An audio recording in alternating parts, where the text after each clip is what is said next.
الشوق يبقى في اغترابي ثقير في الحياة من الصحاب ومن يأمنك يا دنيا. Para jamaah Bapak Ibu yang dimuliakan oleh Allah SWT, kita akan melanjutkan materi inti kita, yaitu tentang masalah nikmat yang Allah berikan berupa harta yang dititipkan kepada manusia.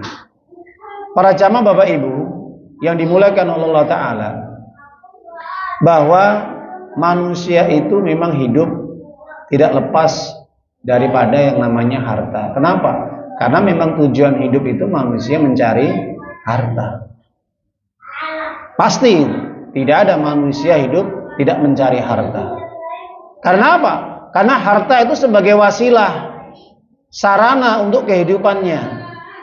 Maka tanpa harta tidak akan mungkin bisa beraktivitas, bisa melakukan pekerjaan-pekerjaan, bisa menciptakan sesuatu. Itu tanpa harta tidak akan mungkin.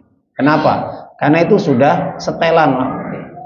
Maka kalau kita tadi jelaskan di awal bahwa orang mukmin sendiri juga memang membutuhkan harta sebagai wasilah untuk amal kebaikan. Sedangkan bagi orang kafir untuk amal keburukan. Maka di sini saya akan membagi bahwa ketika Allah memberikan amanah harta kepada manusia, itu ada 3 cara yang dikeluarkan oleh manusia. Artinya ada 3 golongan manusia. Salah satu anwa, ada 3 golongan manusia yang ketika Allah memberikan harta kepada mereka. Yang pertama, alladzi akhraja maluhu fi sabilillah, yaitu orang yang ketika diberikan harta oleh Allah, harta itu dikeluarkan di jalan Allah Subhanahu wa taala. Itu yang pertama. Yang kedua, alladzi akhraja malahu fi umuri dunya. Orang yang diberi harta oleh Allah, harta itu dikeluarkan hanya sekedar urusan-urusan dunianya saja. Itu yang kedua.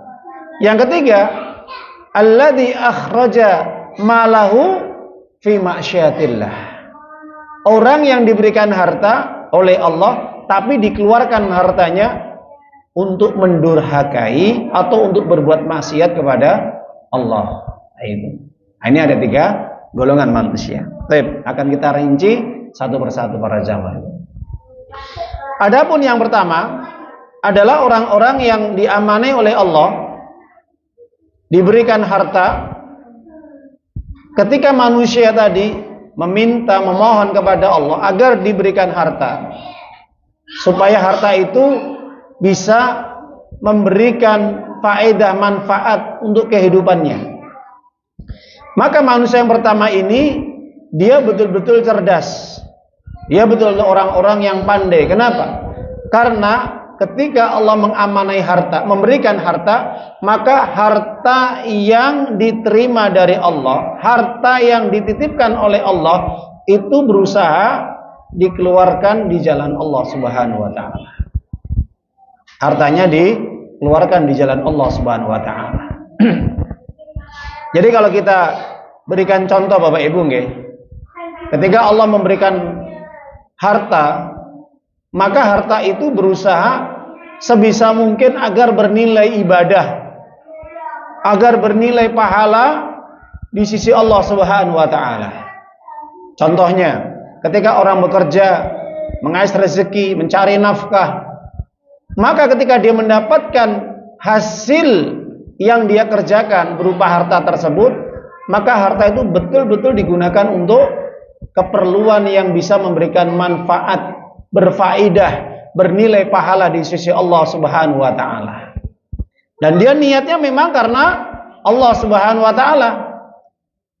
Dia dapat pekerjaan, tujuannya untuk menafkahi istrinya, menafkahi anak-anaknya, menafkahi orang-orang yang menjadi tanggungannya, baik orang tuanya, saudaranya, atau anak yatim, atau siapapun yang menjadi tanggungannya, pembantu, karyawan.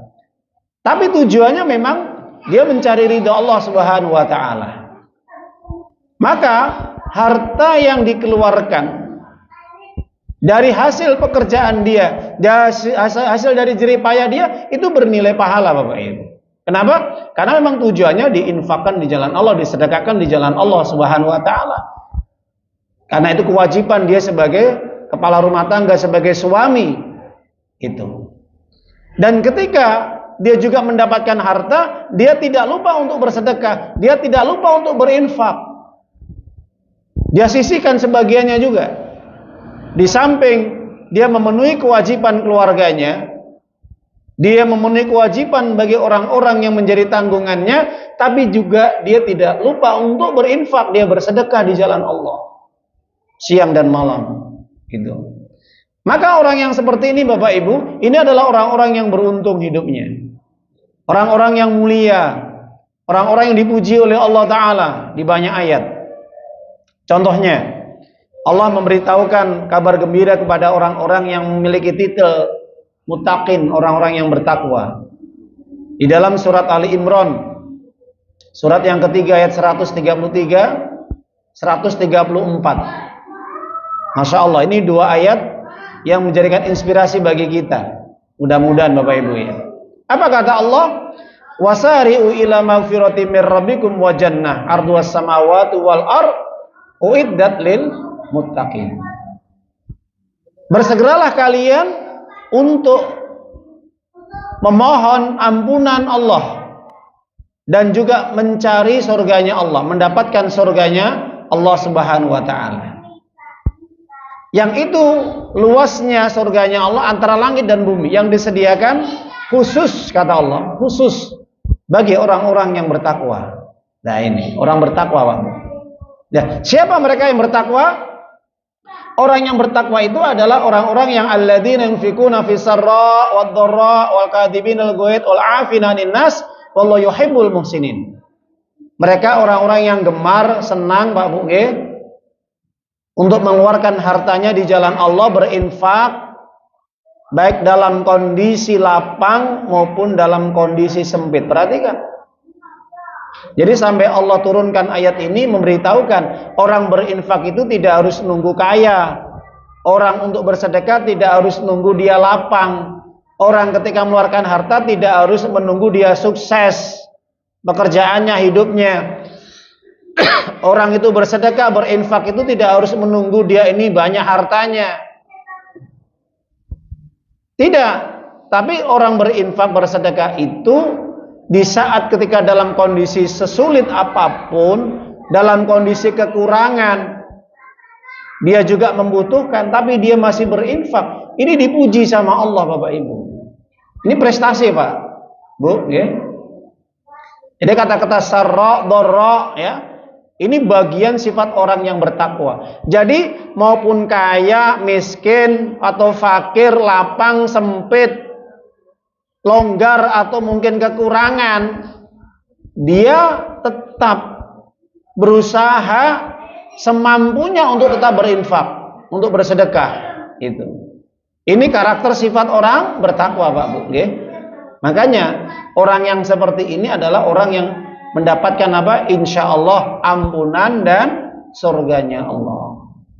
Di samping ya dia menjaga sholat 5 waktunya, itu paling penting. Prinsip itu ya. Bukan hanya berinfak bersedekah saja tapi nggak sholat, ini nggak masuk. Karena ada hubungannya, kaitannya dengan surat Al-Baqarah ayat yang kedua dan ketiga. Hudal lil muttaqin alladzina yu'minuna bil ghaib wa yuqimuna sholata wa mimma razaqnahum yunfiqun. Sama. Petunjuk bagi orang bertakwa yang beriman kepada perkara yang gaib, yang senantiasa menjaga sholat 5 waktunya dan juga menafkahkan rezeki yang kami berikan kepada mereka. Itu. Jadi mereka yang gemar bersedekah, berinfak, tidak eman, tidak melirit, tidak kikir, di samping dia menjaga sholat 5 waktunya. Ini karakter sifat orang bertakwa. Gitu. Dan ditambah lagi dengan akhlak yang mulia. Apa akhlak yang mulia itu? Nah ini akhlak mulianya juga ada. Di samping dia berinfak, menjaga hablum minan nas baik, kepada manusia, tapi memiliki akhlak juga yang lain yang tidak kalah penting. Menahan amarahnya, menahan emosinya, dan juga memaafkan kesalahan orang lain yang pernah berbuat salah kepada dirinya. Inilah orang-orang yang dicintai oleh Allah. Kenapa? Karena dia memiliki karakter ihsan. Apa ihsan? Suka berbuat baik. Wallahu yuhibbul muhsinin. Itu sifat ihsan. Dan sifat ihsan ini tidak Allah berikan kecuali mereka orang-orang yang menjaga ini. Hablu minallah baik, hablu minannasnya baik, maka akan tumbuh dalam dirinya sifat ihsan. Itu. Jelas Bapak Ibu nggih? Nah ini. Sudah ada belum? Belum ya? Belum. Kok keringgingan? Iya. Jadi para jamaah Bapak Ibu, rahimani rahimakumullah taala, kalau kita perhatikan lagi di dalam Al-Qur'an, contohnya di dalam surat Al-Baqarah ayat yang ke-274. Nanti bisa dibuka. Apa kata Allah taala? Dikatakan alladzina yunfikuna amwalahum bil-lail wan nahar sirran wa alaniyah wa lam ajruhum 'inda rabbihim wa la khaufun 'alaihim wa lahum yahzanun. Ya. Allah katakan di dalam ayat tersebut, Allah beritahukan orang-orang yang hidupnya tidak takut. Hidupnya tidak takut dengan kondisi apapun, kecuali hanya takut kepada Allah. Karena dia yakin dia punya Allah, Pak Bu.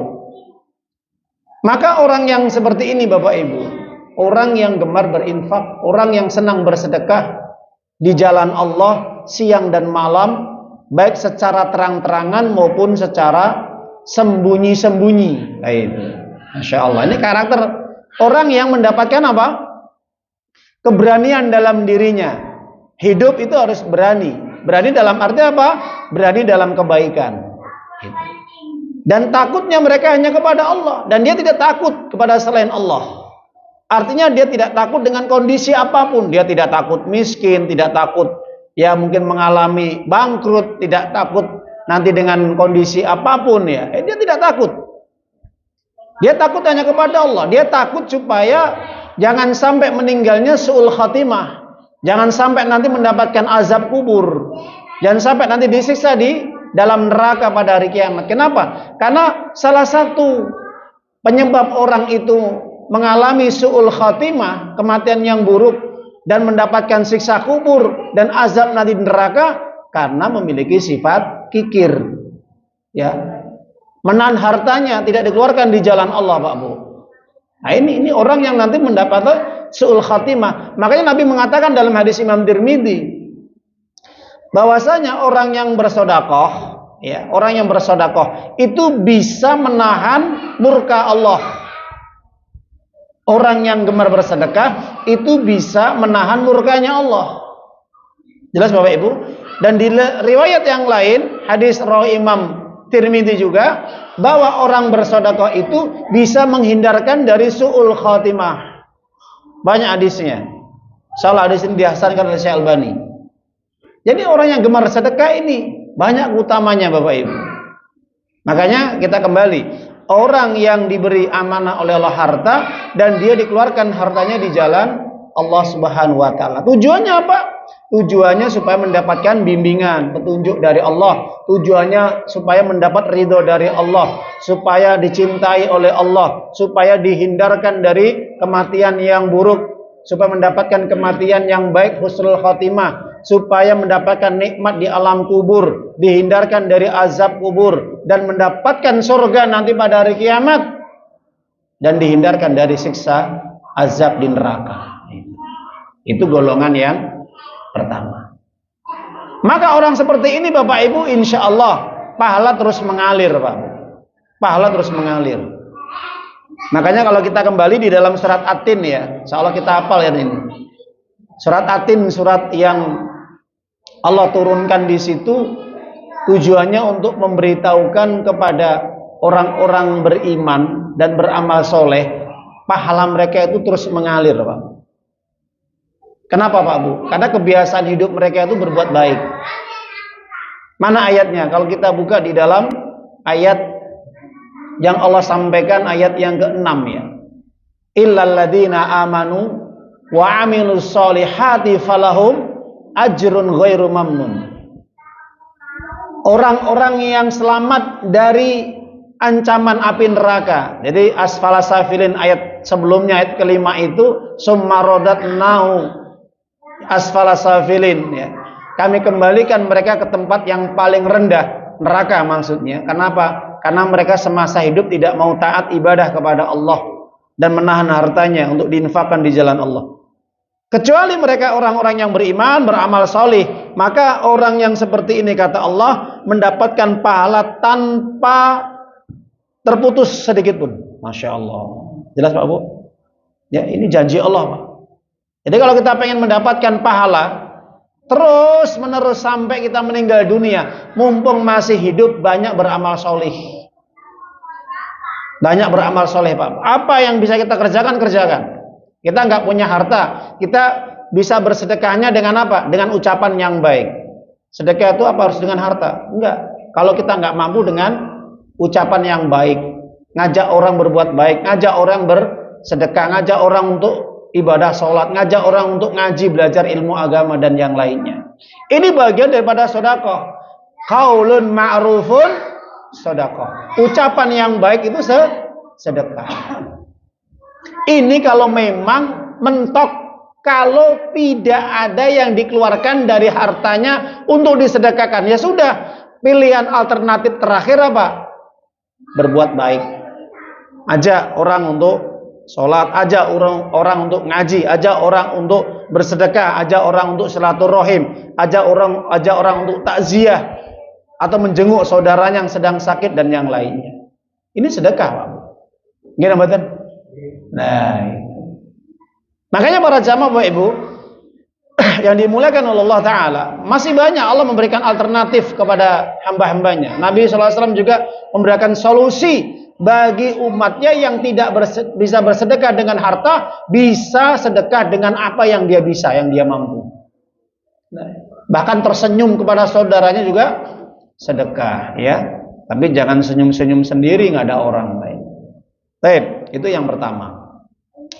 Yang kedua, yaitu allati akhraja malahu fi umuri dunya. Orang yang diberikan harta oleh Allah Ta'ala, tapi harta itu hanya sebatas dikeluarkan untuk urusan dunia saja. Maka para ulama mengatakan orang seperti ini la ajr wa la itsm. Tidak dapat pahala tapi tidak dapat dosa. Ya. Enggak dapat dosa ya enggak dapat pahala. Karena hanya urusan dunia. Itu. Bukan digunakan untuk ketaatan, bukan untuk digunakan fisabilillah, untuk kebaikan, bukan juga digunakan untuk maksiat. Ya, biasa sudah. Apa yang dia dapatkan harta tadi hanya untuk urusan dunia. Contoh, adzan kita pending dulu sebentar. Yang dimulaikan oleh Allah Ta'ala. Kita lanjutkan. Jadi sifat karakter yang kedua, yaitu orang yang mereka yang diberi amanah oleh Allah harta, tapi harta itu hanya dikeluarkan untuk urusan-urusan dunia. Mungkin kalau kita contohkan ya, kita sederhanakan di tengah masyarakat kita, mereka bekerja, mereka mengais rezeki, mereka mencari nafkah. Ketika mendapatkan harta, mereka harta gunakan hanya untuk sebatas beli sesuatu yang itu tidak menambah keimanan, tidak menambah ketaatan. Meskipun dia juga tidak berbuat maksiat kepada Allah. Beli rumah, beli mobil, beli tanah, tapi tidak produktif. Artinya tempat tinggal, rumah, kendaraan, tanah, properti atau yang lain itu hanya sebatas untuk bisnis, urusan-urusan dunia. Urusan dunia yang dimana dia tidak niatkan untuk di jalan Allah Ta'ala. Dia hanya senang hanya untuk apa? Koleksi. Kadang-kadang hanya untuk sekedar ya hobi, kesenangan dan yang lain. Meskipun tidak digunakan untuk maksiat, tidak keluarkan untuk berbuat perbuatan-perbuatan yang diharamkan, berbuat dosa atau dosa-dosa besar, tidak. Nah, ini. Makanya kalau ada orang-orang yang senang koleksi barang antik, kendaraan antik, atau mungkin rumah yang lain dan sebagainya, nah, ini orang-orang yang memang mengejar urusan dunia dan itu kesenangan dia. Maka tidak dapat pahala dan tidak dapat dosa memang. Meskipun dia masih menjaga keimanannya, tapi harta tersebut hanya sia-sia sebenarnya. Sia-sia. Itu Bapak Ibu. Makanya pernah Nabi Muhammad SAW itu memberikan pembagian kendaraan itu ada 3. Kalau dulu kita ambil aja kuda. Dalam hadis sahih, kuda itu ada 3. Kata Nabi, ini hadis ini Pak Bu, nanti bisa dibuka dalam hadis sahih. Kuda itu ada 3. Ini kalau kita buka tafsirnya di dalam surat Al-Adiyat, bab masalah wal adiyati dzabah. Ini bab tentang kuda yang berlari kencang. Nah, kuda itu kan kendaraan Pak Bu. Istilah sekarang itu mungkin mobil atau yang lain. Semisalnya kendaraan. Kuda yang digunakan untuk fisabilillah. Karena surat Al-Adiyat itu memang memberitahukan kuda yang ditunggangi yang digunakan untuk jihad. Sehingga kuda itu bernilai pahala. Jelas ya? Nah, maka Nabi menyampaikan dalam hadis tersebut, kuda itu ada 3. Kuda yang digunakan di jalan Allah untuk berperang, dan kuda yang hanya untuk koleksi. Orang-orang Arab itu memang mereka suka Pak dengan kuda Pak. Karena kuda saat itu adalah merupakan harta yang berharga. Sesuatu yang betul-betul jadikan orang Arab itu sesuatu kebanggaan gitu loh.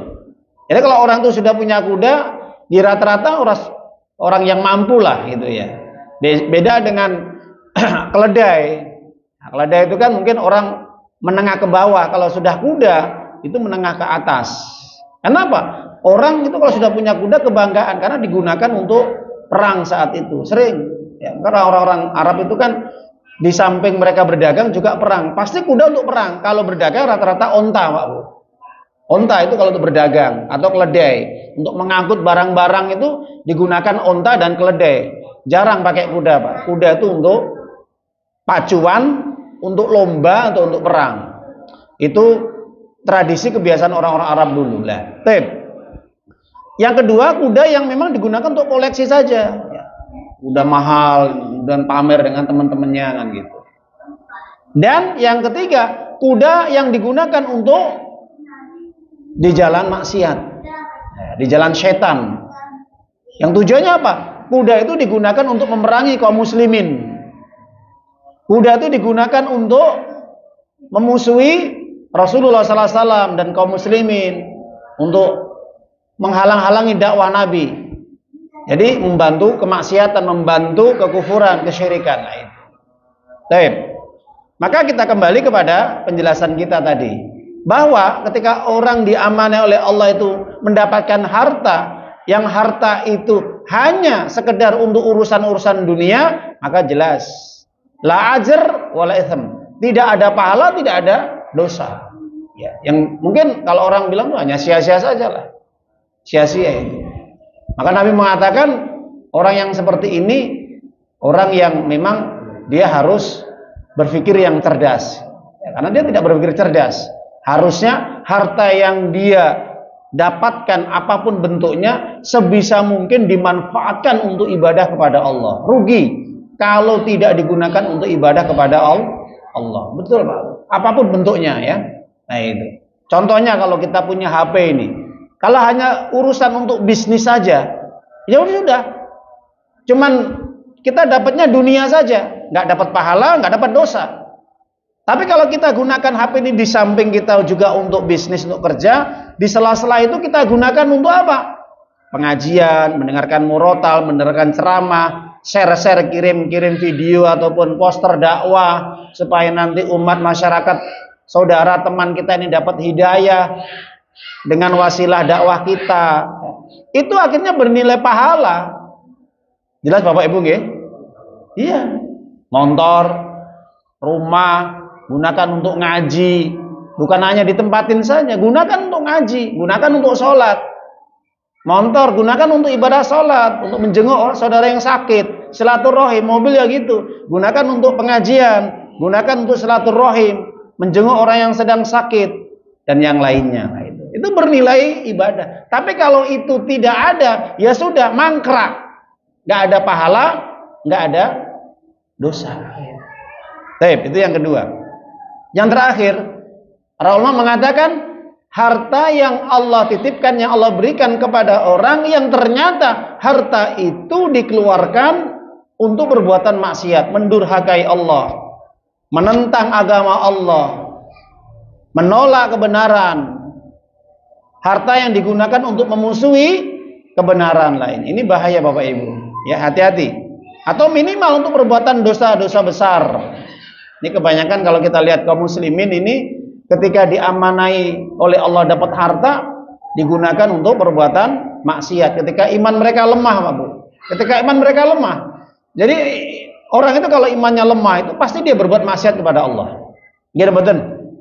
Pasti dia berbuat maksiat pada Allah.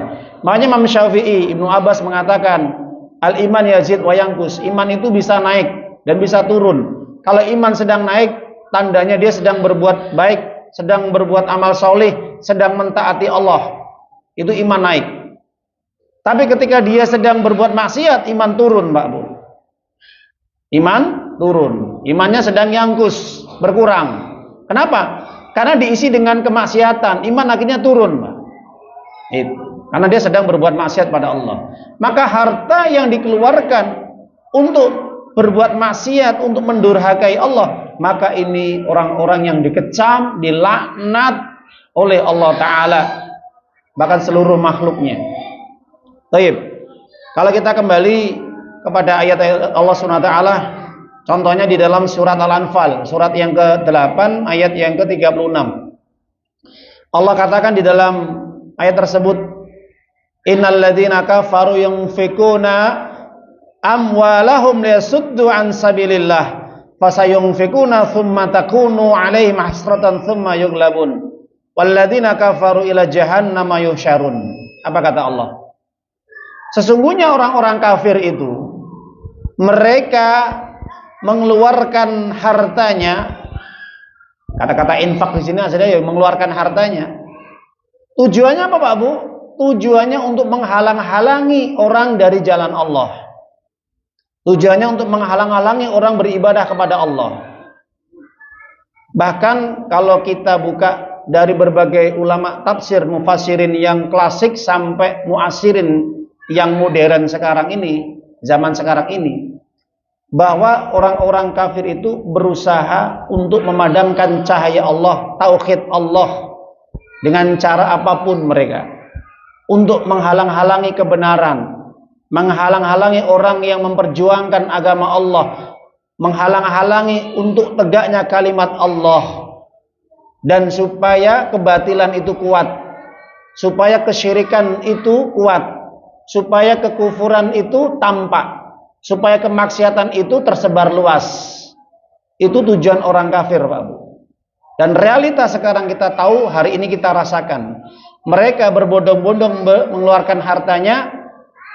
Tujuannya untuk apa? Memadamkan agama Allah, memusuhi agama Allah. Orang-orang yang berjalan di jalan Allah, berdakwah, berjihad di jalan Allah Ta'ala. Contohnya, ketika terjadi peperangan antara Israel dengan para mujahidin Hamas di Palestina, maka seperti Amerika dan para sekutunya, mereka menggelontorkan triliunan untuk membantu Israel. Gini betul. Persis ayat ini. Tujuannya apa?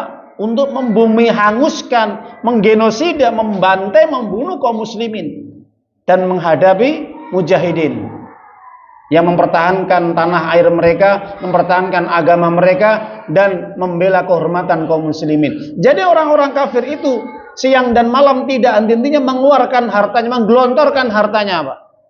Tujuannya itu memadamkan cahaya Allah, menghalang-halangi orang yang beribadah kepada Allah, menghancurkan masjid, merusak rumah sakit, menghancurkan rumah-rumah, ya, terutama kaum muslimin di Gaza dan sekitarnya. Lah itu persis Pak ayat ini. Nah, kalau kita tengok sejarah, contohnya siapa? Orang yang paling kuat permusuhannya, kebenciannya terhadap Nabi siapa? Abu Lahab, Abu Jahal, Utbah bin Mughirah, dan antek-antek orang-orang musyrik Quraisy yang lainnya. Bahkan sampai disebutkan di dalam surat Al-Lahab, khusus surat Al-Lahab, ya, itu memang membicarakan bagaimana Abu Lahab itu tidak henti-hentinya mengeluarkan hartanya. Tujuannya untuk apa? Menggelontorkan hartanya, tujuannya cuma satu, supaya dakwah Nabi itu padam, supaya dakwah Nabi itu berhenti. Ya, jadi berusaha menghalang-halangi dengan sekuat tenaga, pikiran, harta yang dimiliki Abu Lahab.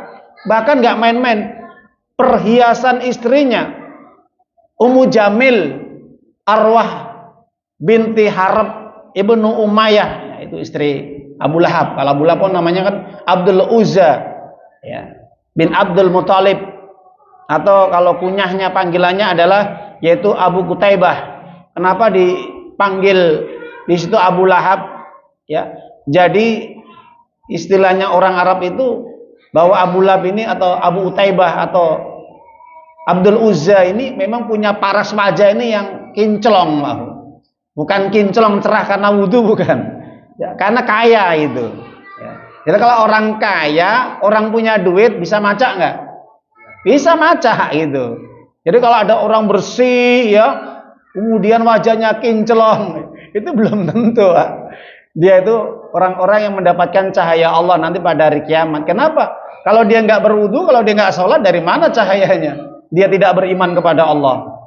Ya, jadi wajah kinclong, wajah yang kelihatannya gemerlap, ya, bersih, putih, itu belum tentu dia orang mukmin. Orang kafir pun ya bagus-bagus gitu.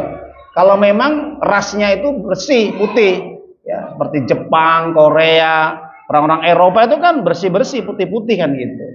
Nah, itu. Abu Lahab ya gitu, Pak, Bu. Kinclong gitu loh. Nampaknya kan bersinar gitu. Lah, ini namanya Abu Lahab. Nanti bisa dibuka tafsir Mukatsir seperti itu yang kita baca, ya. Lah, sampai Allah turunkan di dalam surat Al-Lahab, surat yang ke-111 ayat yang ke-2, 3 sampai ayat terakhir ke-4. 3 ayat ini, ya. Kalau ayat pertama itu memang itu bentuk celaan, bentuk penghinaan, bentuk laknat, ya. Yang dimana Allah sudah katakan bahwa kedua tangan Abu Lahab itu celaka, nah itu binasa. Ma'agna anhu malu wa makasab. Tidak berfaedah, tidak bermanfaat apa yang diusahakan dan dari harta yang dikeluarkan. Jadi siang malam Abu Lahab itu bekerja, Pak. Tujuannya Pak, cari harta. Ketika dapat harta, dia keluarkan harta itu, dia infakkan harta itu untuk memusuhi dakwah Nabi. Enggak main-main, Pak. Meskipun harus mengeluarkan berapapun, ya berapa miliar, kalau sekarang itu ratusan miliar, itu bagi Abu Lahab itu enggak masalah. Yang penting bagaimana dakwah Nabi itu punah, pudar, hancur, berhenti. Nyewa orang-orang yang dibayar oleh Abu Lahab tadi untuk memusuhi dakwah Nabi, memfitnah Nabi, membenci Nabi, bahkan ingin membunuh Nabi. Seperti itu, Pak. Padahal ini palingnya sendiri, ya, pamannya sendiri. Saking bencinya kepada keponakannya, rela mengeluarkan hartanya, menggelontorkan hartanya, tujuannya untuk memusuhi dakwah Nabi dan kaum muslimin. Begitu juga wamra'atu hammalatal hatab, dan istrinya yang membawa apa? Tali dari sabut. Nah itu. Wamra'atu hammalatal hatab, yang membawa kayu bakar, fi jidi hablum mim masad, yang di lehernya ada tali dari sabut. Nah itu. Artinya ahli tafsir mengatakan, Ibnu Abbas, Mujahid, Ikrimah, Abu Dohak dan yang lainnya, si Arwah binti Harb ibnu Umayyah atau Ummu Jamil, Pak, nah itu apa? Ibu cantik. Ya, Jamil itu kan cantik, ya.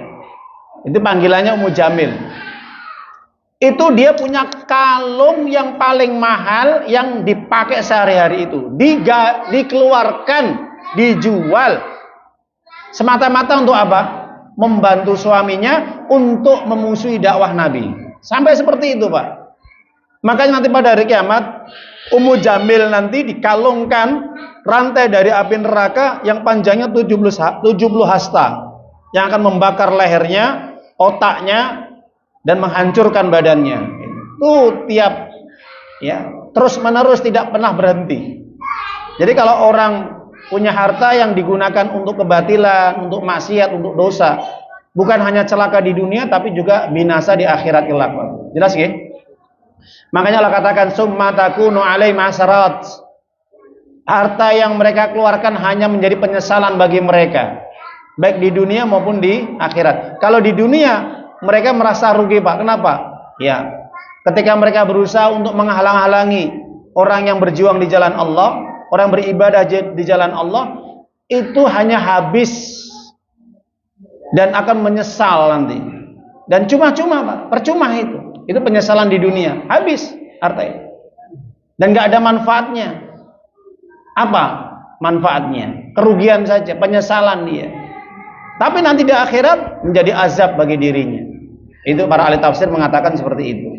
Dan juga sebagian ahli tafsir mengatakan harta yang digunakan untuk perbuatan maksiat, digunakan untuk minum, digunakan untuk zina, digunakan untuk transaksi riba, digunakan untuk perjudian, digunakan untuk menolong perbuatan dosa-dosa dan maksiat yang lainnya. Nah ini sama, Pak. Sama ini. Jadi kalau ada orang muslim yang ketika dikasih harta sama Allah, maka harta itu digunakan untuk mendurhakai Allah, mengkufuri Allah, maka jelas orang seperti ini mendapatkan kerugian dan kebinasaan, baik di dunia maupun di akhirat kelak. Makanya Allah Ta'ala katakan di dalam Al-Quran surat apa? At-Takatsur. Ya, kita buka surat At-Takatsur. Apa kata Allah? Alhaakumut takatsur hatta zurtumul maqabir. Mereka berbangga-bangga dengan harta yang mereka miliki sampai membuat mereka lalai untuk ibadah kepada Allah. Di situ Allah menggunakan kata-kata alha. Alha itu sebagai bentuk fi'il madhi, bentuk lampau, Pak. Jadi Allah sudah menegaskan bahwa nanti di neraka tidak hanya diisi orang-orang kafir saja atau orang musyrik saja, tapi juga diisi orang-orang muslim yang masih berbuat maksiat kepada Allah. Kenapa? Karena ketika dia semasa hidupnya dia dikasih harta, tapi dia berbangga-bangga dengan hartanya, ternyata harta itu digunakan di jalan setan, digunakan untuk membantu kemaksiatan dan perbuatan dosa, sehingga Allah nggak ridho. Maka orang seperti ini ketika tidak bertobat sampai hatta zurtumul maqabir, masuk ke liang lahat, masuk ke kuburan, kalla sawfa ta'lamuna summa kalla sawfa ta'lamun kalla law ta'lamuna ilmal yakin latarawunal jahim summa latarawunnaha ainal yakin summa latus'alunna yauma idzin anin naim. Orang yang seperti ini nanti pada hari kiamat sudah meninggalnya su'ul khotimah, di alam kubur dia disiksa dan diperlihatkan tempat kembalinya di neraka jahim. Neraka apa, Bu? Jahim. Neraka jahim, neraka memang dikhususkan bagi orang-orang yang semasa hidupnya dikasih harta oleh Allah, dikasih nikmat dunia oleh Allah, tapi harta ataupun nikmat dunia itu digunakan untuk maksiat kepada Allah, digunakan untuk berbuat dosa. Itu neraka jahim, Pak. Hanya mereka bangga-bangga nih, pamer hartanya. Ternyata apa? Ujung-ujungnya hartanya digunakan untuk maksiat, membantu orang yang minum-minuman keras, membantu perjudian, membantu perzinaan, membantu konser musik, membantu praktek riba, membantu apapun dosa-dosa besar. Itu. Bahkan sampai tingkat kekufuran mungkin. Naudzubillah, summa naudzubillah. Semoga kajian pada malam yang berkah ini bisa memberikan manfaat pada kita semuanya, dan sedikit ini semoga bisa menambah amal ibadah kita, ilmu kita, dan iman kita, agar kita senantiasa istiqomah dan betul-betul cerdas memanfaatkan harta yang Allah titipkan ini untuk kebaikan dan amal soleh di jalan Allah Ta'ala. Amin ya rabbal alamin. Ayyuhalladzina amanu ittaqullaha haqqa tuqatih wa la tamutunna illa